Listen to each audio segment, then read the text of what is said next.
கண்களை மூடி நாம் ஜெபிப்போம். எங்களை நேசிக்கிற நல்ல தகப்பனே, ஆண்டவரே, நீர் சிலுவையிலே சொன்ன 5வது வார்த்தையினுடைய ஆழத்தை ஆவியானவர் எங்களுக்கு நீர் வெளிப்படுத்தி காட்டும்படியாக ஜெபிக்கிறோம். எங்களோடு பேசும் மீட்பெரும் இரட்சகருமாகிய இயேசு கிறிஸ்துவின் மூலம் ஜெபம் கேளும் எங்கள் ஜீவனுள்ள நல்ல பிதாவே, ஆமென். இந்த வார்த்தையும் யோவான் சுவிசேஷத்திலே 19ஆம் அதிகாரம் 28ஆம் வசனம். யோவான் 19ஆம் அதிகாரம் 28ஆம் வசனம். அல்லேலூயா. அதன் பின்பு எல்லாம் முடிந்ததென்று இயேசு அறிந்து தேவ வாக்கியம் நிறைவேறத்தக்கதாக தாகமாய் இருக்கிறேன் என்றார்.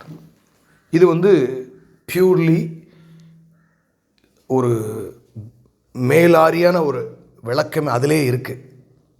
தீர்க்க தரிசன வார்த்தைகள் நிறைவேறும்படி அவர் அதை சொன்னார். அதாவது இயேசு கிறிஸ்துவனுடைய வாழ்க்கையில் நம்ம கற்றுக்கொள்ள வேண்டிய காரியம், பிரியமானவர்களை கவனமாய் கேளுங்க. அப்பா எதெல்லாம் முன்குறித்திருக்கிறாரோ அதுபடி வாழணும்னு ஆசைப்பட்டார். தீர்க்க தரிசனம் அதான் முன்னகிட்டு சொன்னப்பட்டது. அது அப்படியே வேர்ட் டு வேர்ட். நான் ஏற்கனவே அந்த பாம் சண்டேல உங்களுக்கு விளக்கி காண்பித்தேன். எப்படி 1,73,880வது நாள் சரியாக அவர் கழுதை குட்டியின் மேலே அந்த சைரஸுடைய ஆலயம் கட்டுகிற டிஸ்ரியினுடைய அந்த நாளிலிருந்து கரெக்டாக அவராகவே கழுதை குட்டியை கூப்பிட்டு வர வச்சு போகிறாருன்னு பார்த்தா, அப்படி ஒவ்வொன்றும் இயேசு கிறிஸ்துவனுடைய வாழ்க்கையை தேவனுடைய திருவள சித்தத்தின் நிறைவேறுதலாக வாழணும்னு ஆசைப்பட்டார். இப்போ கேள்வி முதல்ல உங்களுக்கு வந்துருச்சு. எல்லோரும் எழுந்து நின்றுக்குங்க, கையை கட்டுங்க, நல்லா உட்காருங்க.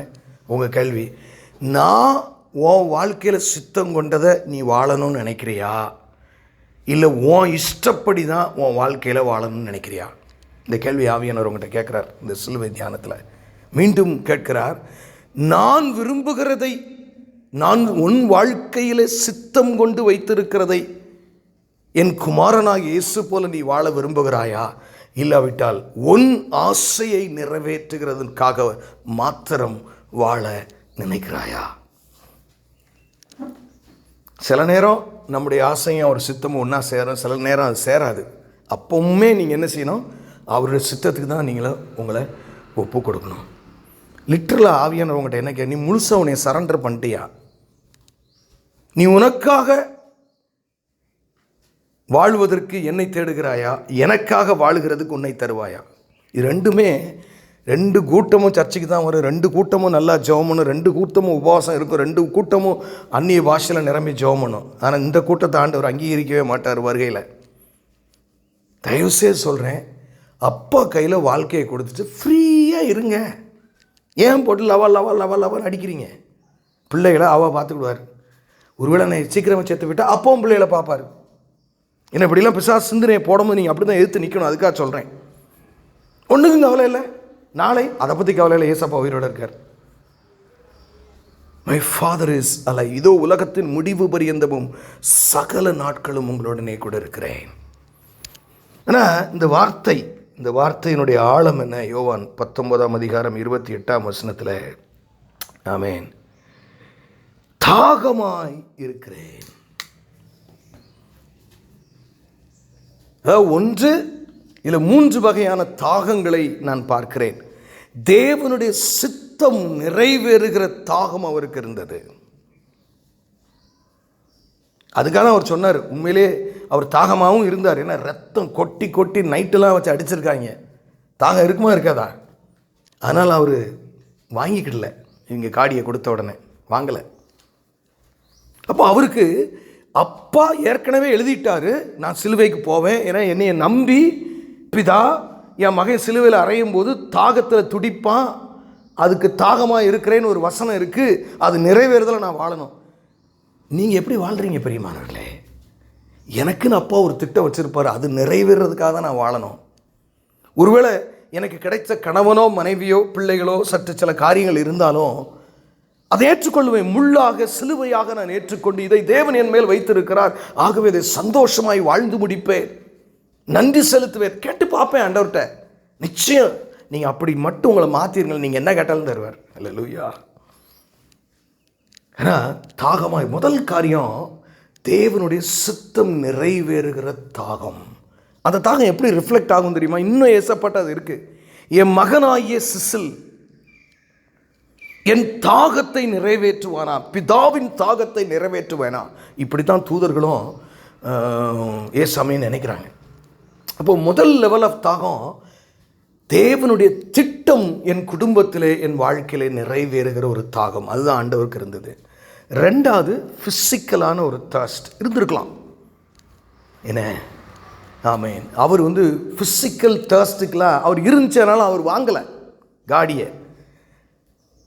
நம்மளும் கூட சில சமயத்தில் ஒரு கிரேவிங், ஐயோ இது கிடச்சிராதா, இது நடந்துராதா, அந்த தாகம் நம்மகிட்ட இருந்தாலும் சில நேரங்களிலே நிச்சயம் அப்பா தருவார். கொஞ்சம் கால தாமதம் ஆகும்போது பொறுமையோடு நாம் இருக்க வேண்டும், விட்டு கொடுக்க வேண்டும். சித்தத்துக்கு நான் விட்டு கொடுக்கிறேன், நான் எப்பொழுதும் அமைதியாகவும் சந்தோஷமாக இருக்கும்படி விட்டு கொடுக்கிறேன். அடுத்தபடியாக பார்த்தீங்கன்னா அப்பாவுக்கு நிறைய தாகங்கள் உண்டுங்க. நிறைய நேரங்களில் பார்த்தா அப்பா தாகமாக இருக்கிறேன் பாரு, ஆனால் தண்ணி குடிக்க மாட்டார்.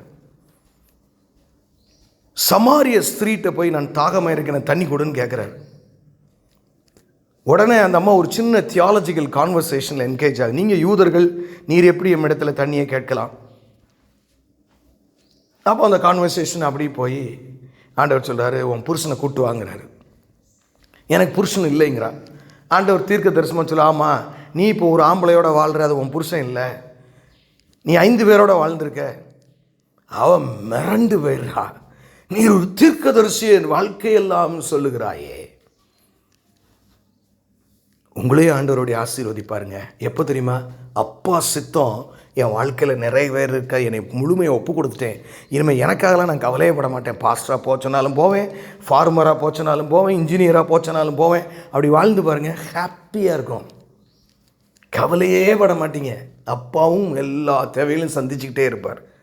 அதுதான் உண்மையான தாகம். இப்போ ஆண்டவருக்கு சுவிசேஷத்தை அறிவிக்கணும். இப்போ 2025 வருஷம் ஆயிடுச்சுல, இயேசு கிறிஸ்து மரித்து உயிர்த்தெழுந்து. இவ்வளோ நாள் ஆண்டவர் பிளான் பண்ணுவார்னா நமக்கு தெரியாதுங்க.